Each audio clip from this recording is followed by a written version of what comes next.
안녕하세요. 시어머니 때문에 결국 이혼까지 하게 되었습니다. 결혼할 때까지만 해도 저한테 시어머니는 없는 사람이나 마찬가지였어요. 왜냐하면 진짜로 없었거든요. 결혼한다고 처음 인사드리러 갔을 때도 아버님 혼자서만 자리를 지키셨고, 상견례 때도 물론이고 결혼식도 전부 아버님 혼자였습니다. 사별한 것도 아닌데 경사를 이야기하는 자리에 집사람이 부재라 면목이 없다며 상견례 때 저희 부모님께 인사보다 사과를 먼저 하셨던 아버님이 생각이 나네요.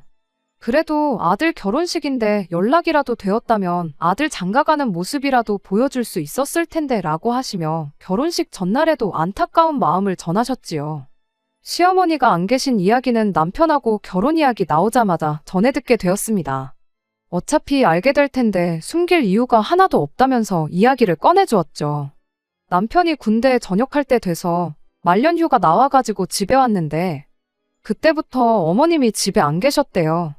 그땐 아버님이 남편한테 엄마 친구들하고 해외여행 갔다고 그런 식으로 말을 하셨다 해요.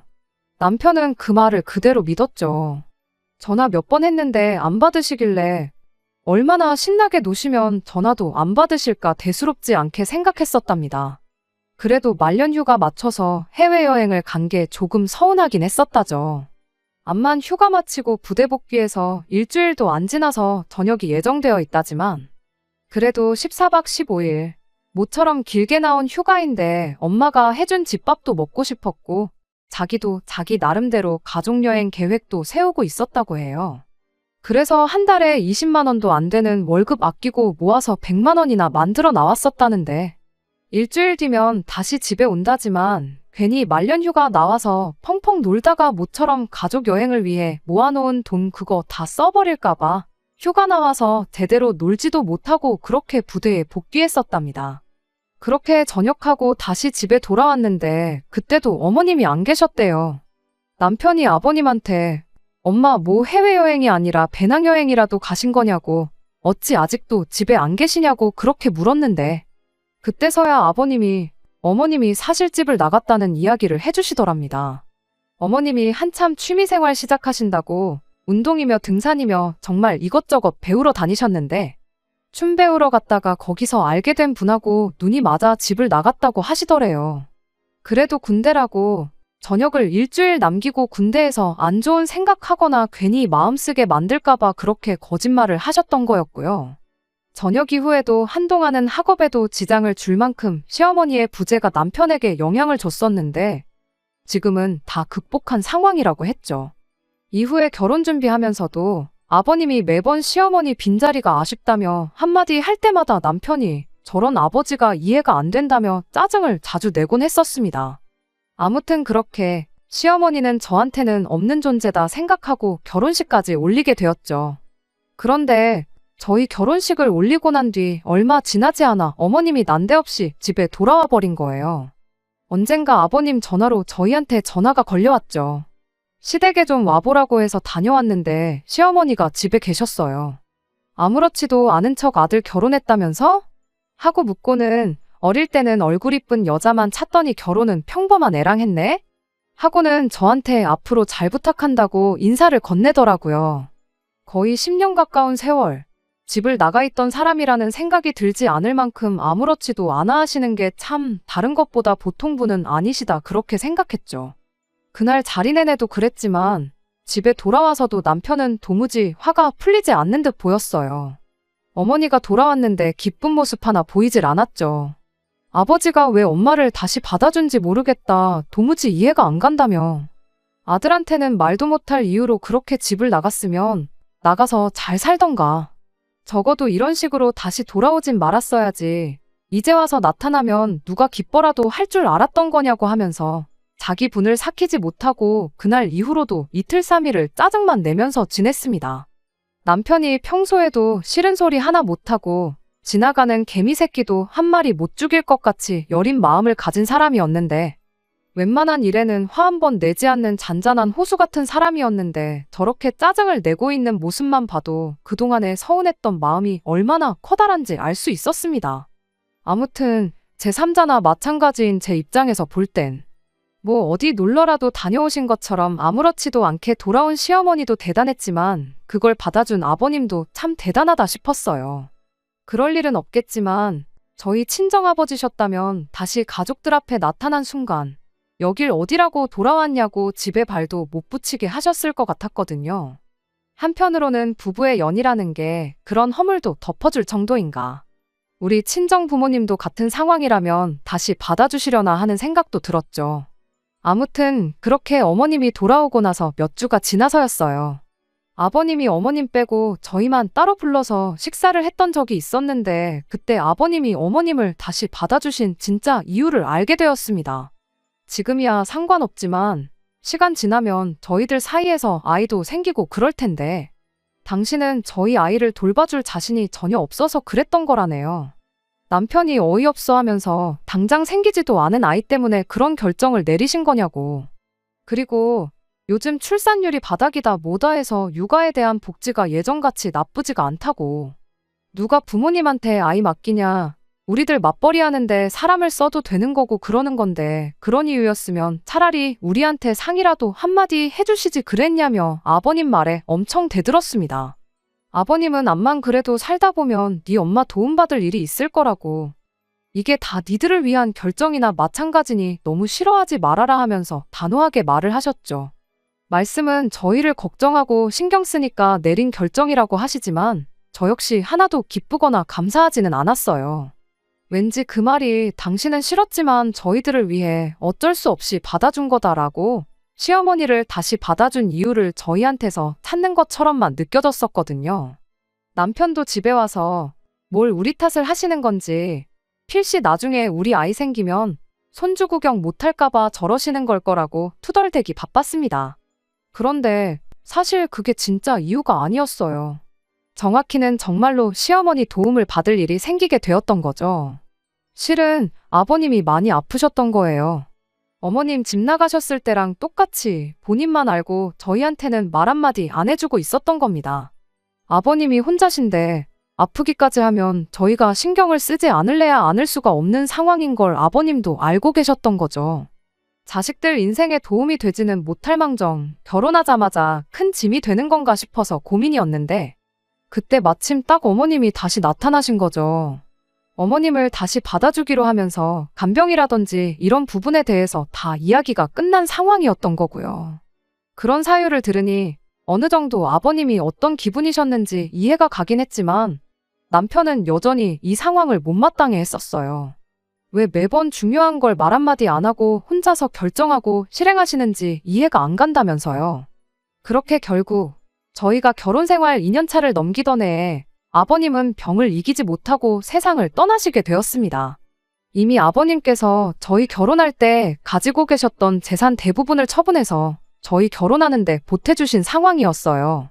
아버님 앞으로 남아있던 재산은 어머님 앞으로 전부 돌아가게 되었지만 덕분에 그게 그렇게 많은 편은 아니었습니다.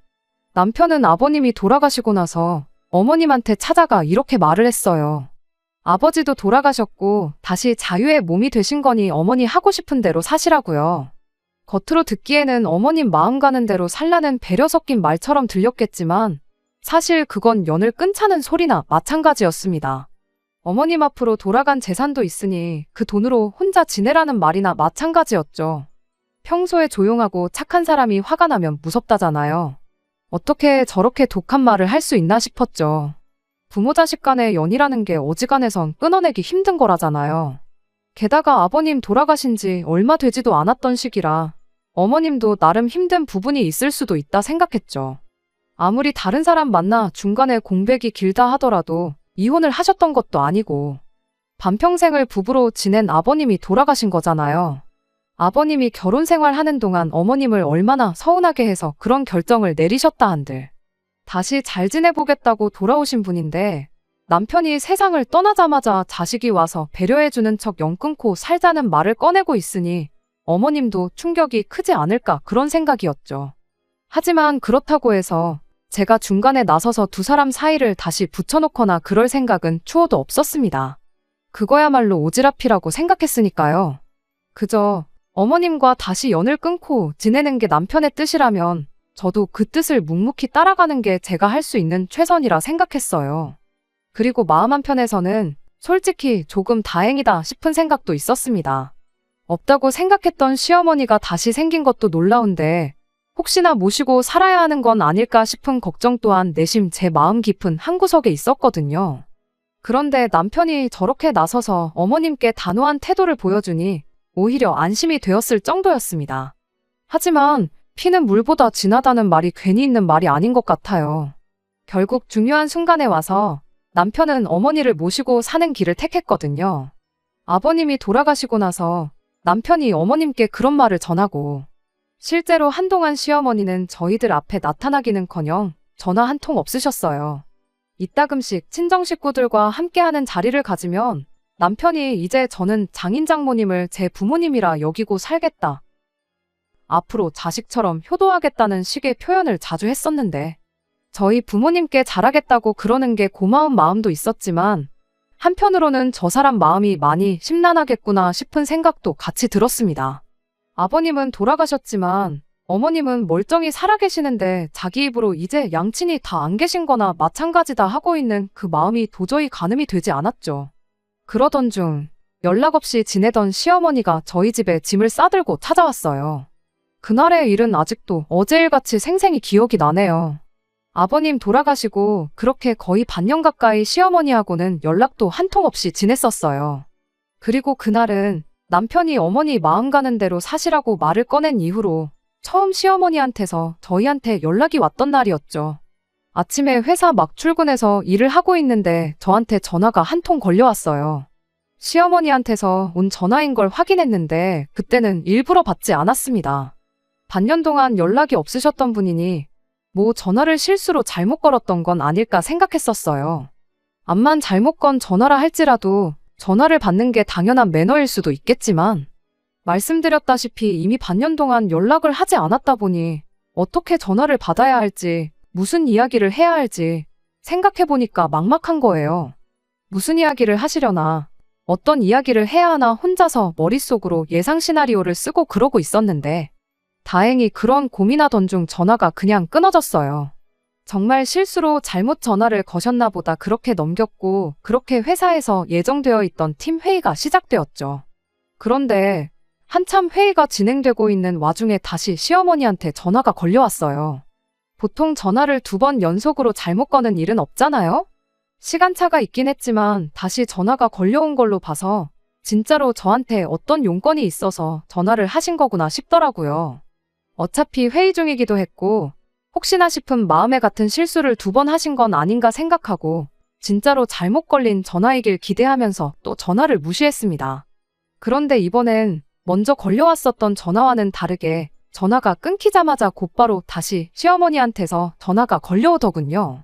하지만 한참 회의가 진행 중인 상황에 제가 전화를 받겠다고 자리를 비우기도 뭐한 상황이었지요. 결국 그렇게 전화를 무음으로 돌려놓고 핸드폰도 뒤집어 놓고 애써 시어머니 전화를 무시했습니다. 회의는 그날 점심시간 직전까지 이어졌어요. 회의 끝나고 팀원들끼리 같이 해서 바로 점심 식사를 하러 나갔다 보니 정신도 없었죠.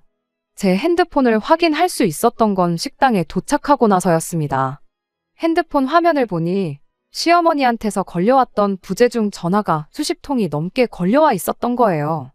보니까 톡도 수십 개가 와 있길래 톡부터 확인했더니 시어머니가 집 비밀번호가 뭐냐고 묻는 질문이 전부였어요. 지금 집 앞인데 비밀번호가 뭐냐고 처음에는 용건을 자세하게 적으셨는데 나중 가선 비밀번호 뭐냐 비밀번호 점점 짧아지더니 야, 내 전화 왜 안 받냐 일부러 무시하는 거 다 한다 전화 받아라 하면서 점점 심각한 말들이 이어졌죠. 마지막엔 연연거리면서 18, 28 욕까지 잔뜩 써서는 내 전화 지금 무시하는 거냐는 톡으로 도배가 되어 있었습니다.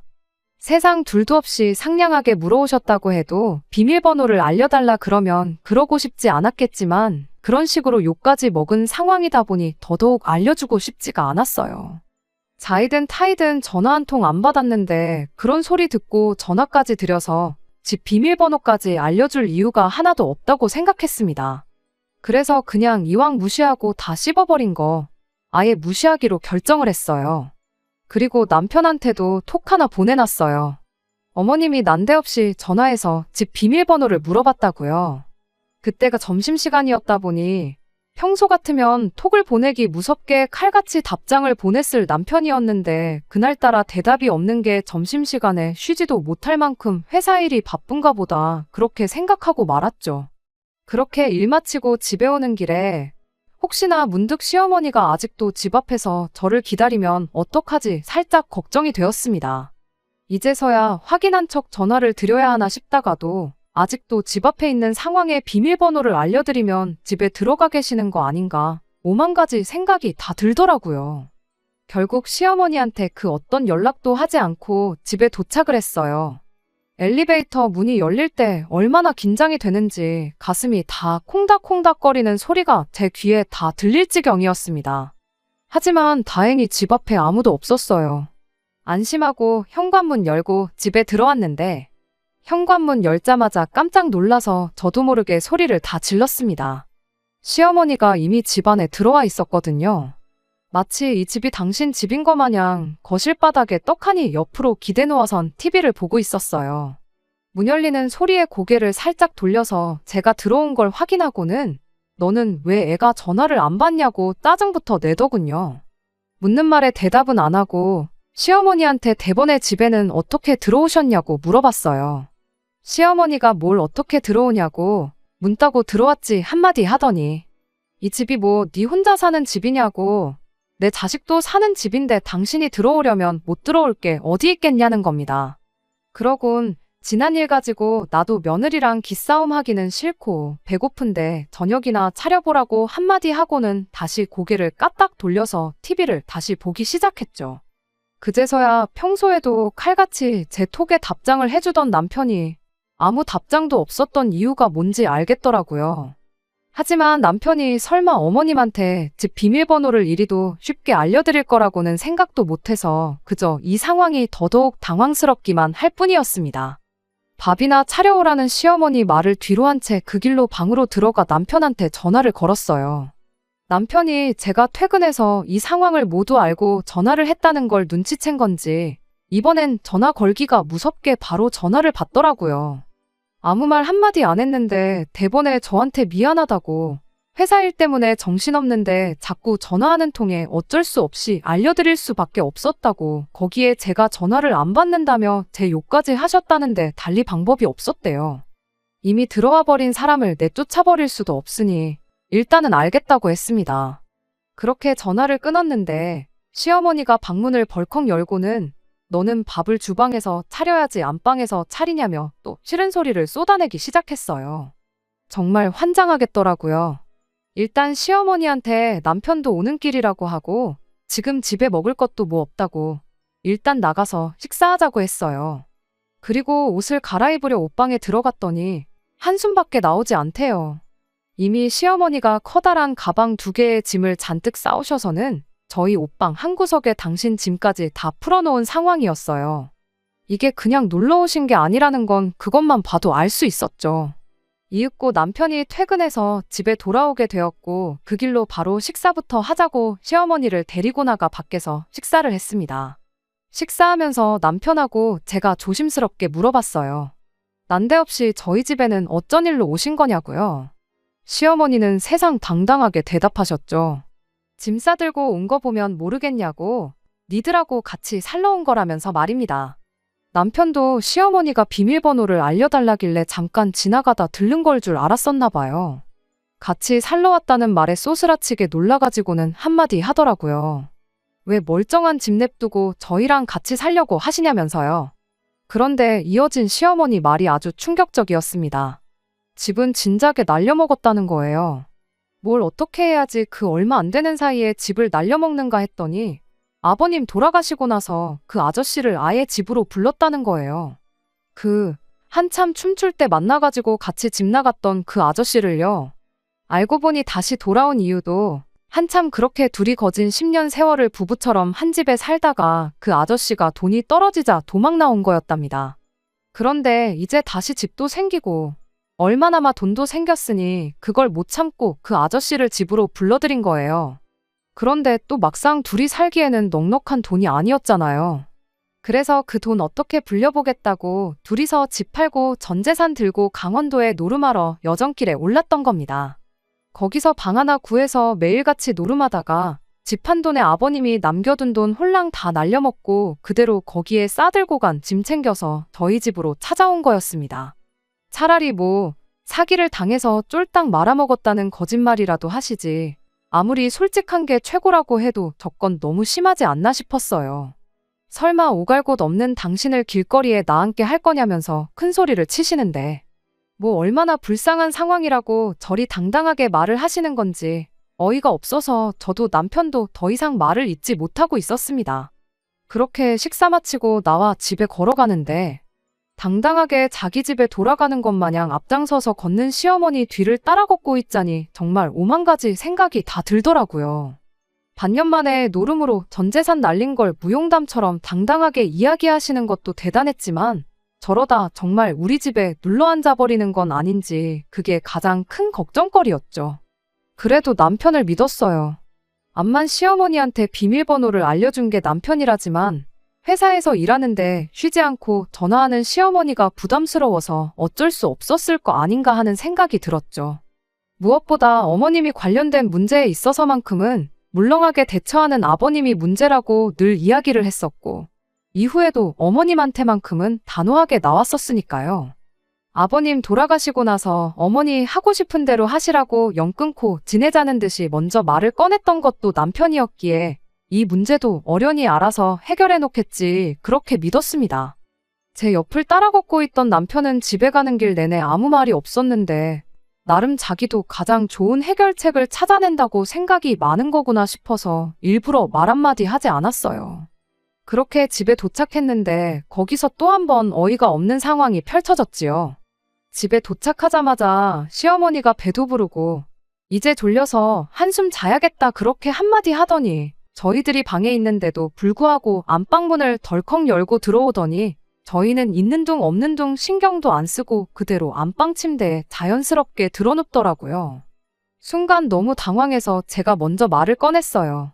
어머님 지금 뭐 하시는 거냐고요? 시어머니는 보면 모르겠냐고 방에서 볼일 다 봤으면 잠 좀 자게 얼른 불 끄고 나가라고 당당하게 말을 하더라고요. 아니 피곤하신 건 알겠는데 왜 저희 침대에 누우시냐고 그렇게 한마디 했더니 시어머니가 저보고 아주 꼴값을 떤다고. 얼굴 못난 것들이 성질도 더럽다는데 그 말이 틀린 게 없다면서 그럼 시어머니를 얼음장 같은 바닥에 재우고 니들은 편한 침대에서 자겠다는 거냐고. 넌 부모도 없냐고 하면서 성질을 내는 거 아니겠어요? 순간 짜증이 나서 저도 시어머니한테 한 소리 했어요. 제가 부모가 있는지 없는지는 상견례도 결혼식도 안 오셨으니까 모르시는 거 아니겠냐고 그걸 질문이라고 하시는 거냐고 언성을 높였죠. 시어머니는 전연저거 말하는 꼬라지 좀 보라고 하면서 너는 네 부모한테 말 그렇게 하느냐 아니면 그렇게 해도 된다고 가정교육을 받은 거냐 하면서 떠들어대기 시작했습니다. 분위기가 심각해지니 남편이 저를 뜯어말리고 방 밖으로 데리고 나왔어요. 그런데 상황을 말리고 싶었으면 그냥 참으라고 한마디 하면 될 것인데 저보고 좀 참으라고 그동안 잘했으면서 왜 오늘따라 과민 반응이냐고 짜증을 내는 거 아니겠어요? 이게 참을 상황이냐고 한번 얼굴도 못 본 우리 친정 부모님 들먹거리면서 저러시는데 아무 말도 안 하고 그럼 해실거리고 가만히 있었어야 하냐고 했죠. 남편이 그제서야 짜증내던 걸 멈추고는 저한테 일단 미안하다고 먼저 사과부터 하더군요. 자기도 지금 상황이 어이가 없어서 예민해 있었던 것 같다고요. 일단 흥분한 거부터 좀 가라앉히고 오늘만 어머니가 원하는 대로 들어드리자고 하대요. 어차피 저러는 거 절대로 방을 양보할 생각은 아닌 것 같고 하루 종일 서로 싫은 소리만 하고 짜증내는 것밖에 더 하겠냐면서요. 차라리 그냥 안방 하루 내드리고 끝내자고 자기는 아침에 회사에 연락해서 일부터 빼고 그 길로 어머님 모시고 나가 새로 지낼 곳을 알아봐 주던지 하겠다고 하더라고요. 일단 저도 마음을 좀 추스르고 따뜻한 차 한 잔 마시면서 마음을 가라앉혔어요. 당장 시어머니를 내쫓을 수도 없었고 내쫓는다고 해도 그냥 나가실 분은 아니었으니 남편의 제안이 그나마 제일 현실성 있게 느껴져서 그러기로 했습니다. 그렇게 그날 저는 소파에서 잠을 청하고 남편은 바닥에서 자고 그날 하루를 보냈어요. 새벽 5시쯤이었나 시어머니가 난데없이 아침밥 좀 차려보라고 저를 깨우더군요. 마음을 추스르고 잤다지만 아직 화도 안 풀린 마당에 새벽바람에 겨우 잠든 저를 깨워서 한다는 소리가 아침밥을 차리라니. 시어머니가 매너를 안 지키는데 저도 예의고 뭐고 갖출 이유가 없다고 생각해서 툭 던지듯 한마디 했습니다. 냉장고에 반찬 있고 밥솥에 전날 아침에 해놓은 밥 있으니까 알아서 드시라고 말하고 그대로 다시 잠을 청하려고 들어누웠죠. 그랬더니 시어머니가 지금 시어머니한테 전날 지어놓은 밥을 먹일 생각이냐고 한마디 하더니 혹시 너 내 아들한테도 이딴 식으로 아침밥을 차려주냐 한마디 하시대요. 그래서 그 말에도 한마디 대답해드렸죠. 어머님도 적어도 10년은 안 차려준 아들 아침밥을 왜 저한테 바라시냐고요. 이참에 오랜만에 아들 아침밥이나 직접 챙겨주시면 되겠다고 그렇게 시어머니랑 한마디씩 주고받고 있었는데 남편이 그 소리를 듣고 잠에서 깼는지 깜짝 놀라 일어나대요. 그래도 이번엔 제가 아니라 시어머니를 뜯어서 데려가더군요. 남편이 어떻게 설명을 잘한 건지 한 5분 있다가 시어머니가 주방으로 들어가길래 결국엔 직접 챙겨주려나 보다 생각하고 그대로 다시 잠을 청했습니다. 시어머니는 덜그럭덜그럭 누가 봐도 저 자는 걸 방해하려고 그러는 게 다 티가 날 만큼 주방 집기를 죄다 부숴버릴 기세로 온갖 소음을 일으키기 시작했어요. 결국 잠은 다 잤구나 싶어서 그대로 저는 출근 준비하고 평소보다 2시간 이른 시간에 집을 나섰습니다. 나가면서 남편한테 전날 저녁에 이야기한 대로 상황 좀 제대로 정리 좀 해달라고 부탁하고 말이죠. 너무 일찍 도착해서 회사 근처 카페에서 시간을 때우다 가야 했어요. 그래도 또 기다리면서 따뜻한 차 한 잔 마시고 심호흡 좀 했더니 기분이 많이 가라앉아서 다행이었죠. 아침에 마인드 컨트롤을 잘했던 탓일까 남편이 알아서 잘 처리할 거라 믿었고 회사에서는 시어머니랑 있던 일 하나도 신경 안 쓰고 일에 집중할 수 있었습니다. 그렇게 퇴근하고 집에 들어왔는데 집 앞부터 청국장 냄새가 진동을 하고 있더라고요. 옆집에서 끓여 먹는 건가 하고 생각했는데 현관문 열고 들어오니 남편이 식탁에 앉아있고 시어머니가 주방에서 청국장을 끓이고 있었습니다. 순간 멍해서 이게 무슨 상황인가 싶었죠. 남편은 그런 저를 보더니 애써 모르는 척 고개를 숙이고 있었고 제가 들어온 걸 알게 된 시어머니는 너는 어떻게 된 애가 남편이 좋아하는 음식을 고작 집에서 냄새난다는 이유로 한 번을 안 해줄 수가 있냐면서 마누라는 맞냐고 한마디 하시더군요. 그러더니 내 아들 먹으라고 한 거지 네 먹으라고 해놓은 거 아니니까 너는 저녁 먹으려거든 나가서 혼자 먹던가 우리 아들 식사 다 끝나면 네 혼자 네 먹을 거 해먹던가 하라고 하는 거 아니겠나요? 순간 그 길로 남편 팔을 잡아채서 방으로 끌고 들어왔어요. 시어머니가 중간에 방해 못하게 문도 잠궈버리고 남편한테 한마디 쏟아냈죠. 해결하겠다고 큰소리 칠 때는 언제고 지금 이게 무슨 상황이냐고. 입이 있으면 설명 좀 해보라고요. 그랬더니 남편이 거의 울기 직전의 표정으로 울먹거리면서 이대로 당분간만 시어머니랑 함께 지내면 안 되겠냐고 오히려 되묻는 거 아니겠어요? 아침에 엄마가 차려준 밥을 먹으니 옛날에 가족들이 단란하게 지내던 것도 생각이 나고 이래저래 고민이 되었다나요. 아버지 돌아가시고 자기가 그렇게 모질게 대했는데 그런데도 우리 집에 이렇게 찾아오신 거 보면 오죽 답이 없었으면 그러셨겠냐며. 당장 돈 한 푼 없는 분이 어디 가서 무슨 방을 구하시겠냐고. 차라리 우리 집에 당분간만 모시고 살면서 어머님이 직장 구하고 방을 구해나갈 돈을 어느 정도 모으실 때까지 기다려주면 안 되겠냐 하는 거예요. 어이가 없어서 잘도 일자리 구해서 혼자 지내실 능력이 되는 분이셨으면 진작에 여기 찾아올 일 없이 잘 지내셨을 거라고.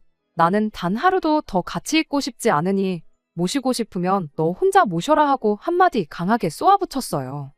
그랬더니 남편이 저보고 너무하다고 하더군요. 어머니까지 안 계시면 자기는 완전히 고아라고. 저런 상태에 어머니를 내쫓아서 어머니가 잘못되기라도 한다면 자기는 평생 저를 원망하면서 살 거라는 거 아니겠어요? 그러곤 그 엄마의 그 자식 아니랄까봐 전날 시어머니가 제 성질 긁듯이 친정 부모님 이야기까지 꺼내대요. 이게 시어머니가 아니라 장모님이었으면 저 또한 자기랑 똑같은 결정을 내렸을 거라고요. 남편한테 애초에 시어머니랑 우리 엄마랑 비교하는 게 말이 안 되지 않냐고. 우리 엄마는 춤바람 나서 외간 남자랑 눈 맞아 10년 동안 집 나가 살았던 적도 없고 노름판 가서 전 재산 탕진하고 자식한테 빌붙으신 적도 없다고요. 설령 그러셨다고 해도 멀쩡히 결혼해서 가정 꾸리고 사는 자식한테 찾아오실 분도 아니라고 말도 안 되는 소리 하지 말라고 했죠. 나도 평생 남편한테 엄마를 벼랑 끝으로 내모른 독한 배우자 소리 들으면서 살고 싶은 생각 없다고, 그러니까 모시고 싶으면 혼자서 실컷 모시라고 했죠. 그런다고 내가 어머님 자리 잡을 때까지 친정 가서 기다려주겠다는 소리는 아니라고 당장 내일 이혼 서류 만들어 올 테니까 이혼할 각오하고 어머님을 모시라 했습니다. 시어머니가 밖에서 다 듣고 있었는지 방 문고리를 철컥철컥 흔들면서 저한테 방문 너머로 욕짓거리를 하기 시작했죠. 그 방에서 나오기만 해보라고 아주 산송장을 만들어서 내쫓아버리겠다며 저보고 부모 자식 간에 연을 끊어놓으려고 작정을 했다고 난리법석을 떨길래 제가 또 한마디 해줬죠. 부모 자식 간에 연을 먼저 끊은 건 아줌마 아니냐고요. 10년 세월 만에 집에 빈털터리로 돌아온 마누라 받아준 보살 같은 남편, 집 나갔다가 10년 세월 만에 돌아와 전 재산 날려먹고 자식 집에 얹혀 살겠다는 엄마를 모시고 살고 싶다는 효자 아들 내치고 남처럼 살다 돌아온 사람이 이제 와서 부모 자식 간에 어쩌고 타령 좀 하지 말라고요. 그랬더니 이젠 남편까지 나서서 저보고 말이 심한 거 아니냐고 한마디 하더라고요.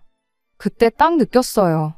남편은 어떻게든 제가 아닌 어머니를 택할 거라는 사실을요.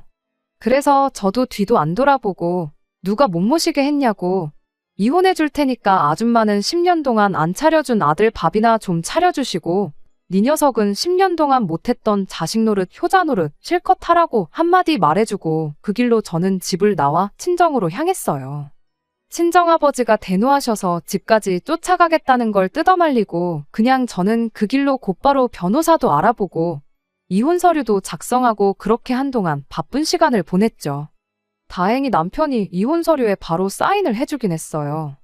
저희 결혼할 때 돌아가신 아버님께서 해준 게 워낙 많았다 보니 재산 분할도 깔끔하게 가져왔던 대로 딱 7대 3으로 나누기로 하고 그렇게 합의 이혼을 시작하게 되었습니다. 세상에 결혼할 때는 있지도 않았던 시어머니 때문에 이혼까지 하게 될 줄은 정말 몰랐어요. 한참 이혼 소송 마치고 숙려 기간 동안 기다리고 있었는데 남편이 저한테 잠깐 좀 볼 수 있냐고 연락을 해오더군요. 말로는 방 정리하다가 제 물건이 나왔다고 그거 돌려줄 겸 해서 겸사겸사 보자길래 얼굴 보고 싶지 않으니 그냥 택배로 보내라고 그렇게 한마디 하고 말았는데 남편이 기어이 그걸 전해주겠다고 친정 앞까지 찾아온 거예요. 괜히 친정집에 들어오라고 했다간 저희 아버지한테 걸려서 인간이 뼈도 못 추릴 것 같아 제가 나가서 남편을 만나고 왔습니다. 남편이 제 물건이라고 가져온 건 정말 가짜는 물건이었어요. 결혼할 때 커플 잠옷이라고 같이 맞춘 잠옷이었는데 일부러 두고 온 거라고 가져갈 생각 없고 친정집 아파트 경비실 근처에 헌옷수거함 있으니 집에 갈 때 거기서 알아서 버리고 가라고 그렇게 한마디 했죠. 그랬더니 남편이 그래도 우리 추억이 담긴 물건인데 어떻게 그렇게 버릴 수 있느냐고 하는 거 아니겠어요? 목소리도 깔고 분위기 잡는 게 뭔가 심상찮아 보였는데 아니나 다를까 잠옷은 일부러 옛날 생각나게 하려고 가지고 온 거였다는 걸 알게 되었어요. 조금이나마 좋았던 때 생각나게 만들어서 다시 합치자는 말에 그러자고 대답하게 만들 요량으로 말이죠. 시어머니는 어떻게든 쫓아낼 테니 다시 합치자길래 무슨 바람이 불어서 마음이 바뀌었냐고 제가 되물었어요. 하지만 남편은 끝까지 이유를 말해주지 않았습니다. 그래서 저도 남편을 떠보듯 이유를 모르고서 또 언제 뒤통수 맞을 줄 알고 당신하고 다시 합치겠느냐고 조금 여지를 주듯이 대답을 했죠. 그랬더니 남편이 그 말에 넘어가 진짜 이렇게 된 이유를 술술 털어놓더라고요. 저희가 이혼 서류 접수하고 나서 한 달 정도 지났을 때였는데 퇴근하고 왔더니 집에 웬 모르는 사람이 있더랍니다. 강도라도 들은 줄 알고 깜짝 놀랐는데 그게 아니라 그 사람 바로 최초의 시어머니를 집 나가게 만들었던 장본인이자 이후에도 아버님이 남겨놓은 재산을 반년 만에 노름으로 죄다 털어먹은 그 아저씨였다네요. 시어머니가 남편 출근한 사이에 그 아저씨라는 인간을 집에다 들인 거였죠. 그 길로 두 사람이 안방 차지해서 집주인 행세를 하고 있다 하고 남편이 벌어온 돈으로 놀러 다니느라 엄마 집밥은커녕 당장 생활비도 모자라서 편의점 도시락 먹으면서 끼니를 때우고 있대요. 그제서야 자기가 순간의 정에 이끌려 잘못된 판단을 했다는 걸 알게 되었다는 거예요. 다행히 아직 숙려 기간이 끝나지 않아 아직 우리가 법적으로 혼인 중인 상태고 집 또한 아직 우리 집이니 저보고 같이 가서 그 두 사람 좀 내쫓아 달라는 소리나 마찬가지였죠. 암만 사랑해서 결혼했다고 한들 온갖 꼴을 당하고 이혼까지 하게 되었다 보니 남아있는 정이라곤 눈꼽만치도 없는지 그 말에 안쓰럽다기보단 꼴 좋다는 생각밖에 들지 않았습니다. 그래서 남편한테 미쳤냐고, 내가 왜 내 발로 그 집에 다시 들어가겠냐고 한마디 했죠. 당신 말 맞다나 수중에 돈 한 푼 없는 인간들을 그것도 둘씩이나 무슨 수로 그 집에서 내쫓을 거냐고 했죠. 그 아저씨라면 모를까. 어머님을 모신 건 당신이니 내쫓으려면 아마 소송까지 불사해야 할 거라고요. 그냥 차라리 잘 된 거라 생각하고 살라고 말했어요. 어머님까지 없으면 천혜고아가 된다고 하지 않았냐고. 그런데 이제 다시 아버지까지 생긴 느낌 아니냐고요. 결혼 생활과 부모 중에 당신이 선택한 건 어머님이지 않냐.